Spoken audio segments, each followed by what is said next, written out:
Welcome to the hour blog. આજે તો અમારે ઘરે છે ને ગરુડ પુરાણ છે, તો ગરુડ પુરાણ બેસાડ્યું છે, બધી પ્રિપરેશન થઈ ગઈ છે, પૂજા આપણે ચાલુ કરવાની છે. ચાલો થોડુંક બતાવું ને, થોડાક મહેમાન પણ આવી ગયા છે.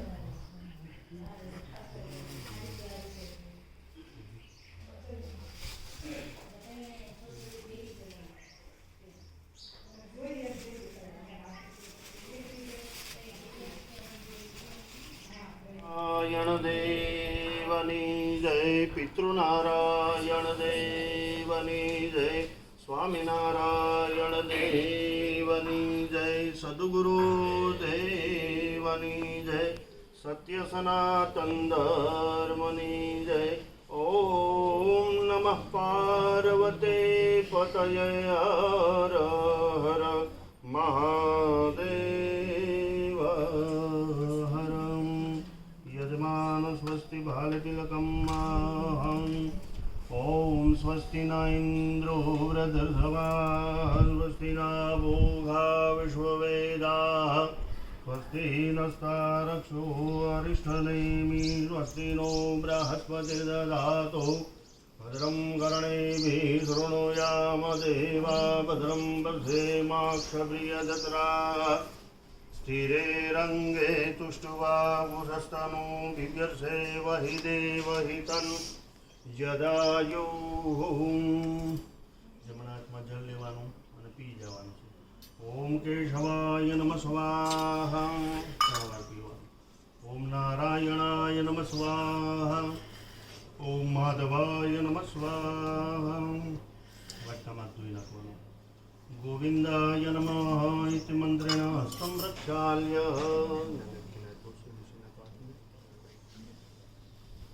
ઓમ નમો ભગવતે વાસુદેવાય નમઃ.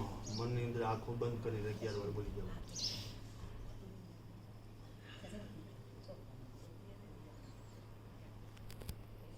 દેવતા નમસ્કારમ.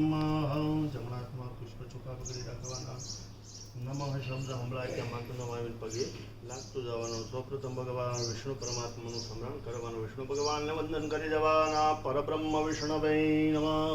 તમારા ઇષ્ટ ભગવાન, જે ભગવાનને માનતા હું, સ્વામિનારાયણ ભગવાનને માનતા હું, તો એનું સ્મરણ કરવાનું. ઇષ્ટ દેવતાભ્યો નમઃ.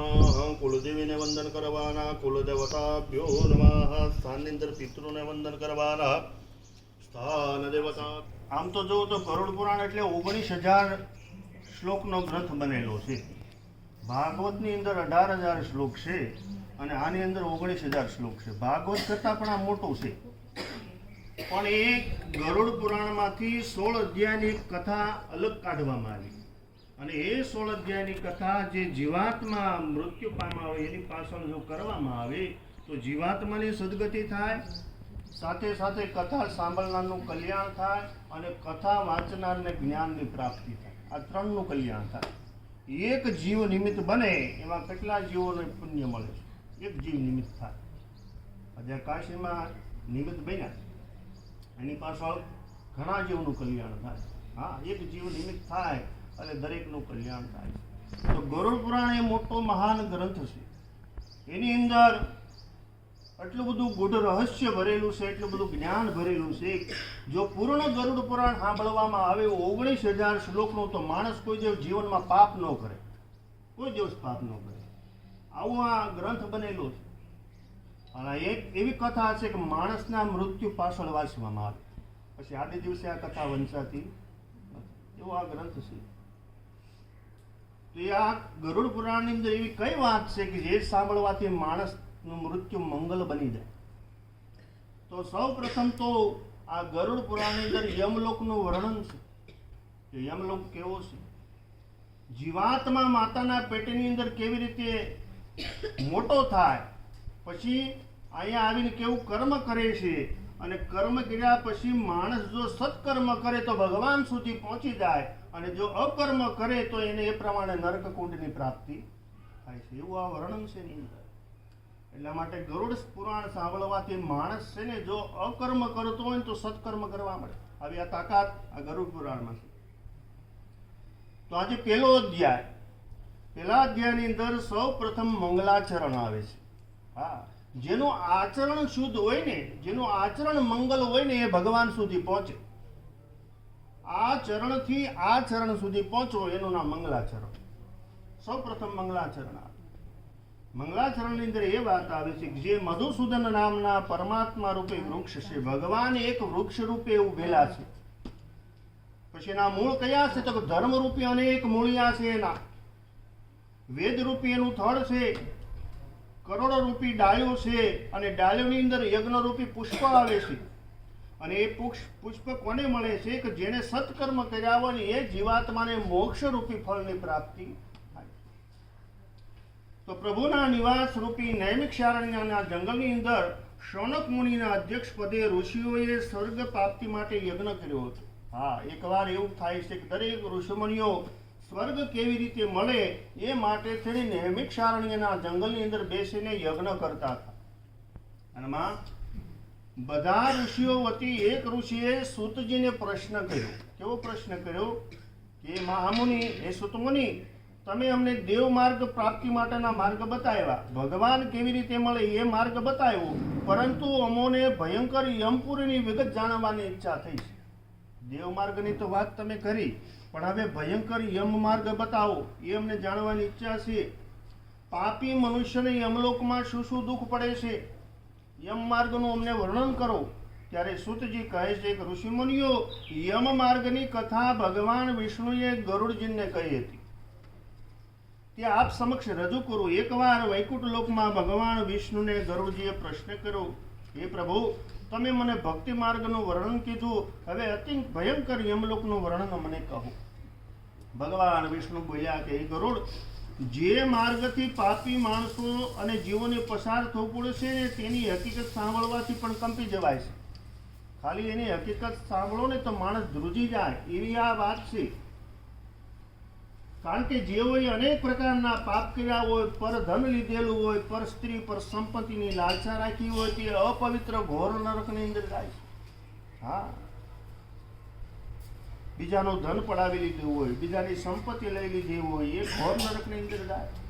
જ્ઞાની મનુષ્યો ગૌલોક અને સ્વર્ગલોકની અંદર જાય છે, પણ પાપ અને પુણ્ય પર મનુષ્યના સુખ અને દુઃખ રહ્યા છે. જ્ઞાની મનુષ્ય ક્યાં જાય? તો ભગવાનના ધામની અંદર જાય.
જળની સમસી બોલો.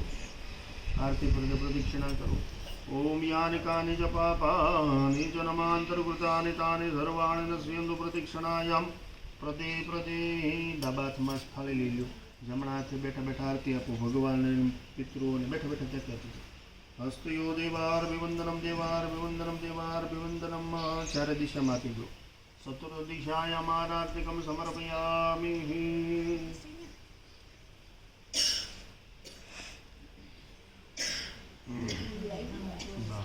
તમે લઈ લો આરતી.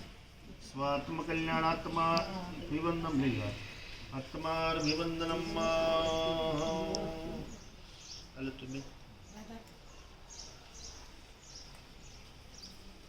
ચલો દોરડી સમજી ભરી રાખો ભાઈ. હા તોય હાલશે એમ. તો જો અત્યારે વાગી ગયા છે 7 અને વાળુનો ટાઈમ થઈ ગયો છે. હતું બપોરે ગરુડ પુરાણ અને એ આપણે પૂરું થઈ ગયું છે. હજી 3 દિવસ છે અને હજી 2 દિવસ ચાલશે. અને અહીંયા જો નીતાબેન આવ્યા છે અમદાવાદથી. આપણે હમણાં એને ઘરે ગયા હતા નીતાબેનની ઘરે. નીતાબેન જય શ્રી કૃષ્ણ. કેમ છે? સારું ને? તો જો નીતાબેન અહીં રોટલી બનાવતા જાય છે. અહીંયા અમારે ફઈ લીલી ફઈ જય શ્રી કૃષ્ણ અને અહીંયા રિંકલબેન જય શ્રી કૃષ્ણ. તો તાર રસોડું ચાલે છે અને આ બાજુ જો બાબુ બેઠા છે. જય શ્રી કૃષ્ણ. જય શ્રી કૃષ્ણ. અને આપણે ગરુડ પુરાણ બેસાડ્યું હતું એટલે જો બાનું બધું અહીંયા. હા ને થોડીક બાઈ એવું હાલવા ગયું છે ઠંડુ શું કહેવાય શુદ્ધ હવામાન લેવા માટે. હા આજે બધા આવી ગયા એટલે બધા નવરા થઈ ગયા મોટા મોટા હાવ એમ. એ બધા બેઠા છે.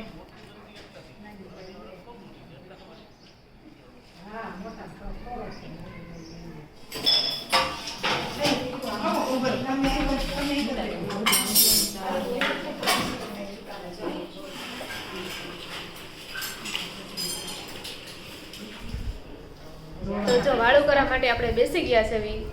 તો જો બધા આજે તો મોટી પંગત થઈ છે. હા નહીં કે પેલા 2 હતા, 2 માંથી 3 છે. આજે ઘણા બધા થઈ ગયા.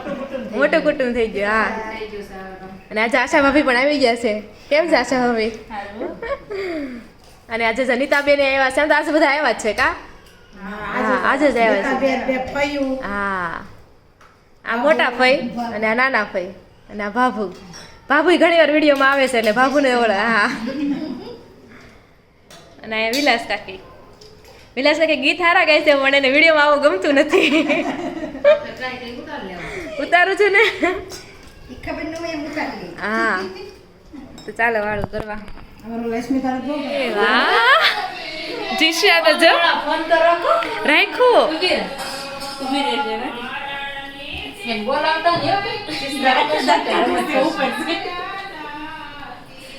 પૈને થારું આવડે જીશા? એમ તું સીધી ઊભી રહી જા. હા વાહ વાહ વાહ.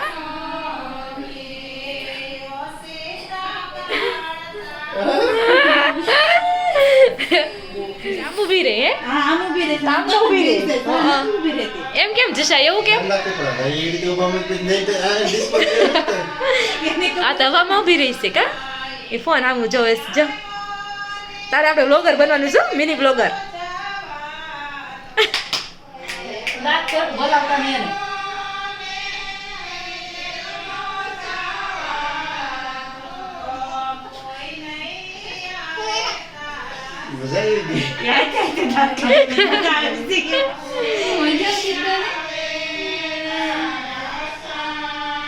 હાય હાય.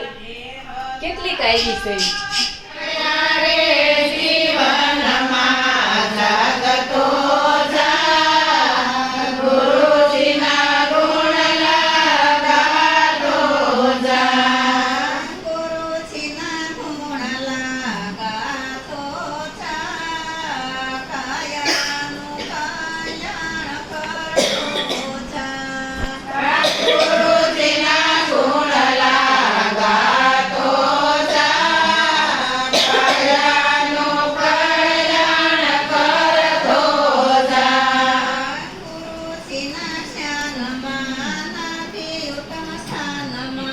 Guruji